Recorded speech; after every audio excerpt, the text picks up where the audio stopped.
Dr. Amanda with Straightsmile Solutions, straightsmilesolutions.com, and today we're going to talk about when to give up and send your patient to get a canine exposure. And I have an entire channel on canine exposures.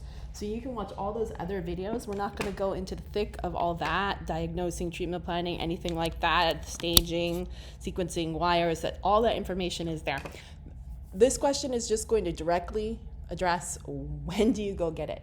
So for me, going to get that is going to be last resort. Now I'm always going to bring it up on the front end. Whenever I'm, screening a patient, we're starting treatment, whenever I see a funky canine, I mean, clear this is a funky canine, right? But anytime, even in mixed dentition, you see a slightly tipped canine or you're seeing asymmetry, one's tipped, one's not, it's starting to cover the root, it's not completely vertical, it's covering the root of the lateral, it's covering the root of the central. The more funky it looks, the more likely it's going to be impacted, whether it be buccal or lingual. And I have a lot of different videos on how to tell the difference without having to take a CBCT.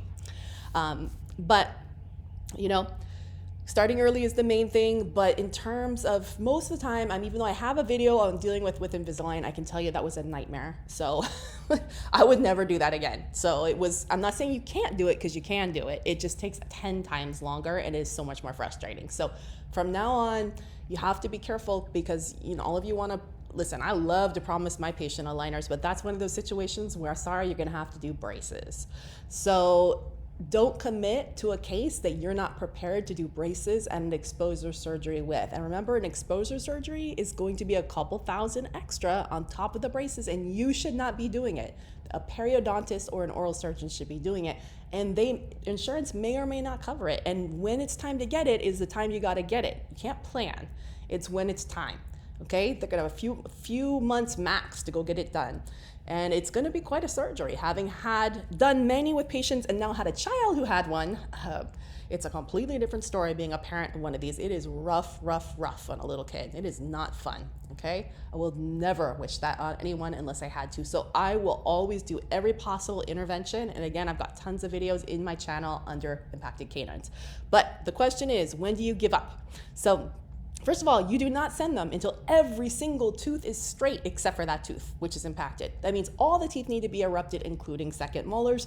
We want to do this at the very, very, very end of braces treatment. When everything else is done, the bite is corrected, the expansion is done, we're class 1, a lot of stuff like that. You need to be done with all your hard work and just aligning that tooth, which easily could take 6 to 15 more months on top of the other stuff. So you could never get paid enough for these cases. This is why a lot of orthodontists go, I don't want to deal with them, because if it's an insurance patient, it's not worth your time, to be honest. It's really not. And for those of you who are out there that are parents that have a patient like this, a lot of orthodontists aren't going to want to take this patient. So just if you're insurance, just because it's not worth their time, unless you're a friend or family member, you just never are compensated enough for it. Same thing with surgical cases, jaw surgery cases. If it's a cash patient, different story, because I can charge $8,000 to $10,000. But on the flip side, a lot of people can't afford it.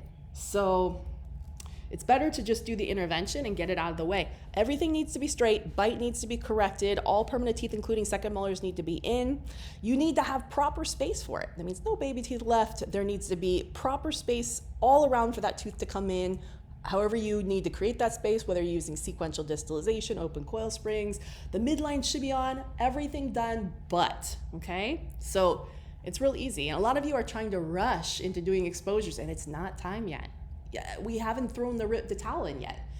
Unless we've created space and given it space, and then just to add it, in addition, once you've created that space, you really got to give it a few months, and done everything else just to see if it comes down, see if it autocorrects. Obviously, if it's completely horizontal, that's not going to happen. But if it's just like a little bit tipped, and then you created a space, no, this is not going to come in. Why? Because you had to move this over. This isn't going to come in. Why? Because, this is possibly transposed, but if not, you're going to have to create the space and then give it time to drop down. You take some serial panoramic x-rays and PAs in a few months, and if you see zero progress on that tooth, then that's when you throw in the towel and go get it done. You'd be surprised how many, when I just gave them time, came down on their own. And a lot of dentists are like, oh, the patient and the parent want to hurry up and get it done. Listen, I'm telling you, that surgery is not only rough experiencing, but you're drilling through bone. The perio architecture is not going to be the same on the adjacent teeth. They may have defects that the patient's going to have for the rest of their life. Having had a patient that had one, I can tell you we had something like that happen.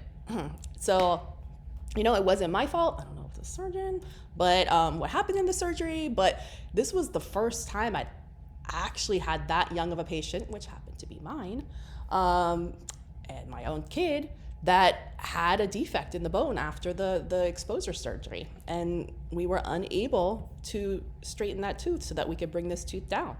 So this tooth had to go, number 10, the upper left tooth, bummer. But there was a defect in the bone. So I don't know whether it's genetic or it happened during the surgery or what, not sure. I mean, it was a flap surgery, so not sure. But sometimes when bone heals, it just doesn't heal right. Canine came in great. It's coming forward. Wonderful. But lateral didn't survive. So that's why I say never ever get the surgery unless you absolutely need it. It's an additional expense. It's a lot of pain. It's rough for the parents, and sometimes things just don't even turn out, and other teeth can get damaged in the process now or later, or just don't survive, devitalize and stuff. So this should always, always, always be last resort. I would never send a patient for the surgery unless I'd done everything I told you, fixed everything around it, created a big space, and given it a couple months and taken that x-ray to follow up. And if the x-rays look exactly the same, then so be it. There's no other option. Or the other option is you have it extracted and get it implanted. Always, always an option. And I think depending on the complexity of it, I'm more leaning towards that option now than doing the exposure surgery, unless it's a super duper simple one. Buccal ones are much easier than paddle ones. But in any case, hopefully that was helpful. All right, thanks.